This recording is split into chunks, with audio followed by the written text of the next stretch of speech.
Today I'm going to do a very brief review of the HTC Desire 530. I've had this just over a week, so I've got to know a bit about it.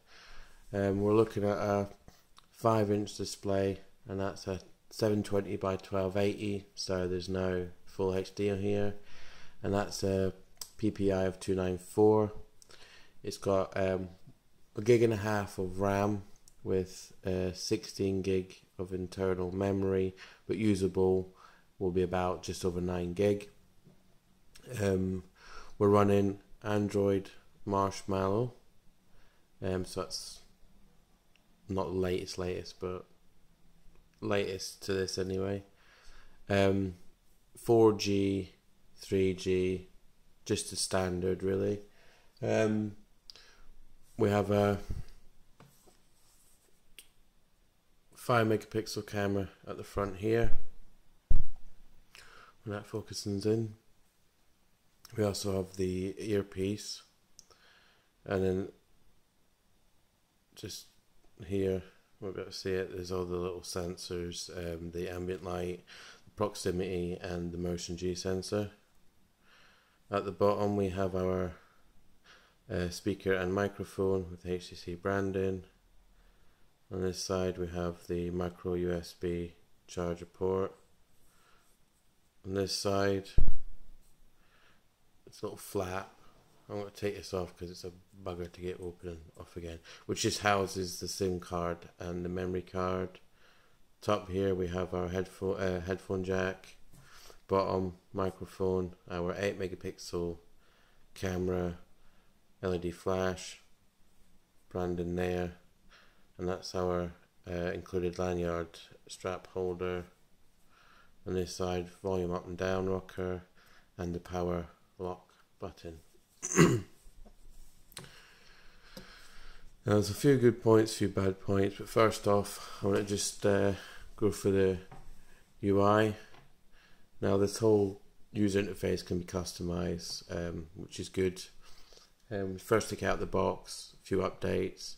Initially, the HTC Sense 7, which is what this uses, the home part of it, like the home screen, whatever.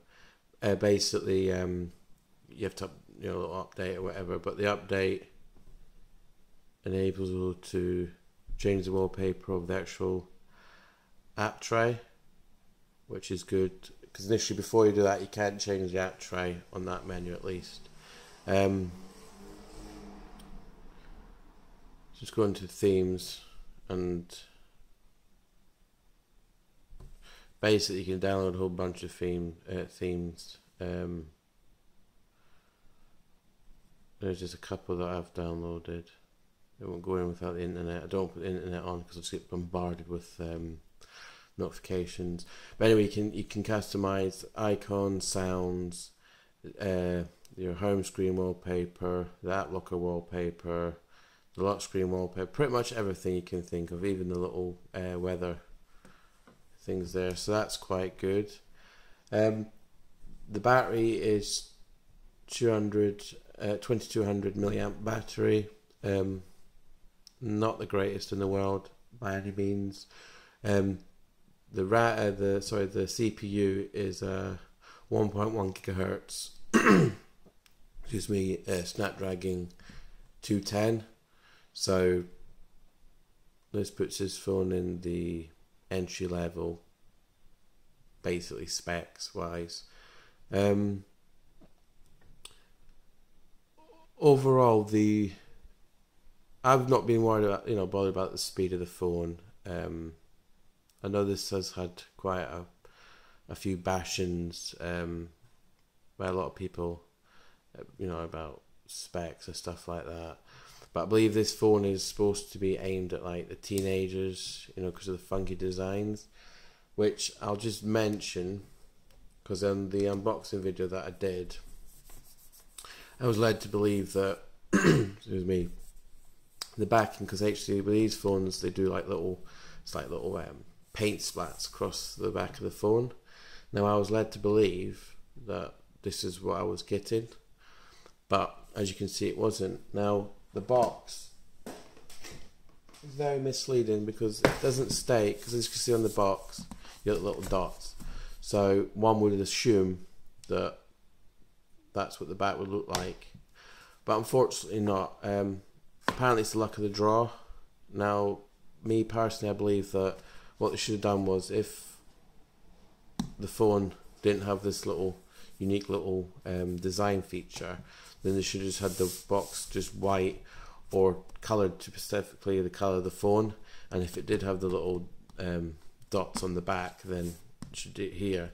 So that was a bit misleading on HTC's part. Not a big deal, but that's what influenced me about the phone itself. So as soon as I seen that it didn't get, dots, I sort of lost interest. But anyway, that was just a little minor ningle there. Battery does not seem to last at all.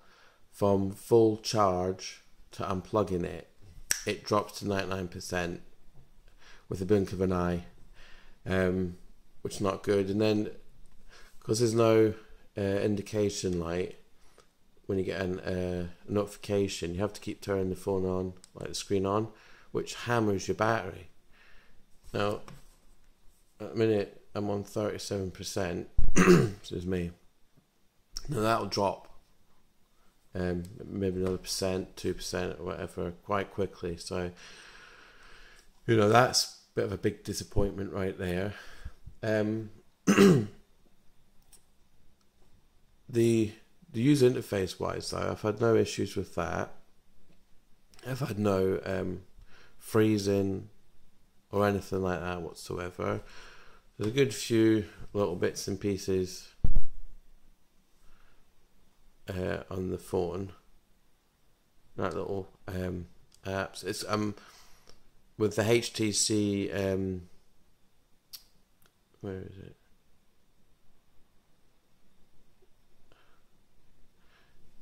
Just get on the other phone. It's HTC app. Basically, it lets you migrate all of your stuff from your old phone onto your new one. HTC Transfer it's called. Now I used it for the ZTE, put all the information from that to that. So I did it quite quickly through Wi-Fi, which is great. I've got no issues with that whatsoever. Excuse me, they use HTC boom sound, when you plug your headphones in.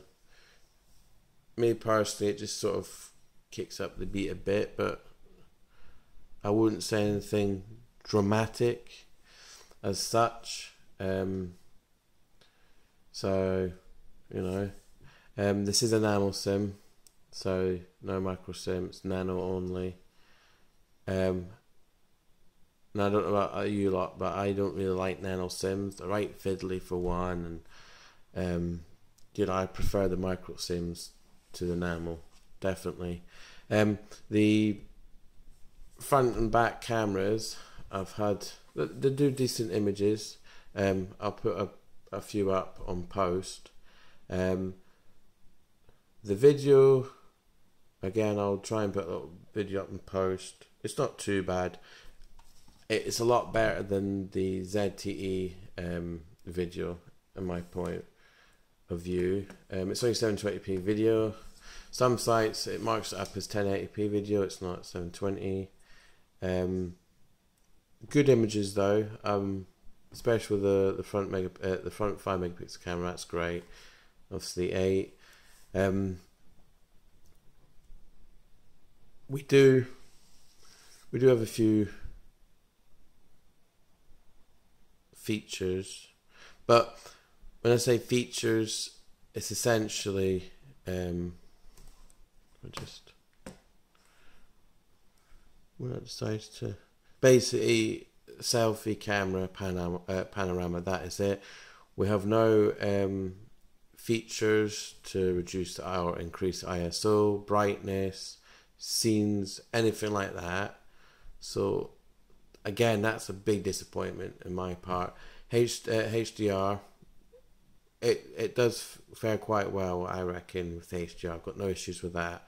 but the lack of other customization options for the people that like to do the manual settings, there isn't any. So if you're looking for one like that, this ain't the phone for you. Again, the front facing camera is exactly the same with features wise. You do have voice activation for your selfies, which is obviously handy, but you know, it's not the best feature packed camera by any stretch of the imagination. But just as a point and shooter, you know, no issues with that whatsoever. Does usual geotagging, stuff like that. Again, what you'd expect. I am quite disappointed at the phone. I mean, the design, I really do like the design. The design is quite nice, minus the you know, the lack of dots. But the back looks very iPhone C, I believe it's called. You know, very iPhone-esque, as you will. When I looked at the back, that's the first thing I thought of, was, oh, very iPhone C, or I don't know, I'm not really clued up on my iPhones. But excuse me, the battery life was just the real killer for me. You know, it just doesn't like, you know, it just does not like to conserve power. I mean, I've had to install this task killer. I mean, just constantly it's trying to, you know, load apps, and it's just hammering the battery. The only other one that I can think of that comes close with the battery wise was the Acer tablet, the ZenPad tablet. I mean, that don't like battery either. That hammers the battery as well. But yeah, in my opinion, not very good at all. Now we do have the blink feed on here. Now it's a handy little function. You know, it brings everything from your accounts, Twitter, news, stuff like that, into one little manageable little app. Now I find myself putting it on and then taking it off, putting it on, taking it off, because again, I don't know if this is another reason why the battery's running low or not. So I tend just to remove it. Now, I believe, I don't know if this is correct or not, but I believe in some of the older HTC phones you couldn't remove the blink feed. But here you can. So that's a good option there. It's a handy little thing, and obviously if you don't want it, you don't have to have it on. I mean, the main point I think is to be able to customize the whole user interface to how you see fit. I mean, call quality, stuff like that, there's no issue with that. I could hear no problem. The speakerphone is great as well, no issues with that. It's just that I've been quite reluctant to make calls with it or anything like that, purely because that battery. You know, that's gonna be like my main issue with this phone. If anything else, you know, is the battery. This does support tap and pay, so using the payments or whatever supported by the branches or banks or whatever is always handy to have. I used to use the Vodafone one, but I don't now. That's a different story. There's some functions where, like the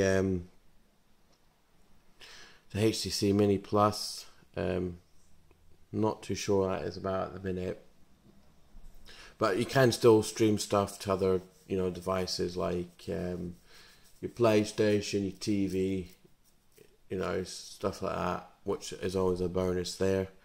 One thing, my little pet hate was, we have the HTC Club. Now this was reminiscent of another hat that I had with a different manufacturer. They had, I actually disabled it. Basically it's HTC Club. Basically it didn't work, kept saying it was unavailable, blah blah blah. So, you know, what is the point of adding stuff and it don't even bloody work? But, you know, this supports a micro SD up to 2 terabyte, so that in itself is quite good. I know I'm all over the place with this. It's just you know, I want to get this in very briefly because, you know, I'm very, very disappointed in this phone. It's not the worst phone in the world by any stretch of the imagination. If you know, you're gonna give it to one of your kids or whatever, just, you know, to call home or whatever else, and fair enough. It's not gonna break the bank. But I would say for the people like me who want, you know, phones that are bulging with technology and speed and whatever else, this ain't for you at all. For a secondary phone, fair enough. But the ZTE that I did previously, I find myself just going back to that more than this. It's considering, you know, it's essentially, you know, that if the specs for this phone was in that, then it'd be a lot better. I know there's the 580 or 560, I can't remember. It's a bit more spec, but I don't know.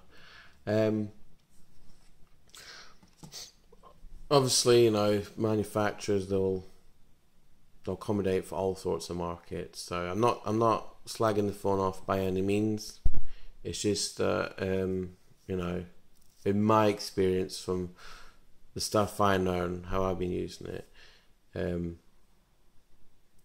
I've got a feeling some of the people will probably not like it either. But this is no bad reflection on HTC or anything like that. The phone in itself is good. It's just there's some drawbacks of it. You know, the headphones supplied, they sounded alright, you know, not the best, but certainly not the worst. But I mean, it's not a letdown. The design is really nice. I mean, what did let me down, as mentioned, was that I really do think that there should be more clear on it, on the design. You know, as mentioned, if the phone aren't going to have those little paint dots or whatever, they should keep the box just a clear, a standard white or whatever the colour it is. And if it has got dots in it, then obviously display it on there. That's the only other major thing for that. So that'll be it for me for this time. If I've missed anything or you need to ask any questions, let me know, and I'll see you in the next one. I forgot to mention briefly that there is some power saving options for this phone. So if the battery is running around and you really need to, you know, conserve battery, we do have like the standard power save option, and we have the extreme power save option, which will just essentially switch off pretty much everything. So I suppose, you know, that's a get me home sort of thing there. But yeah, just thought I'd mention that.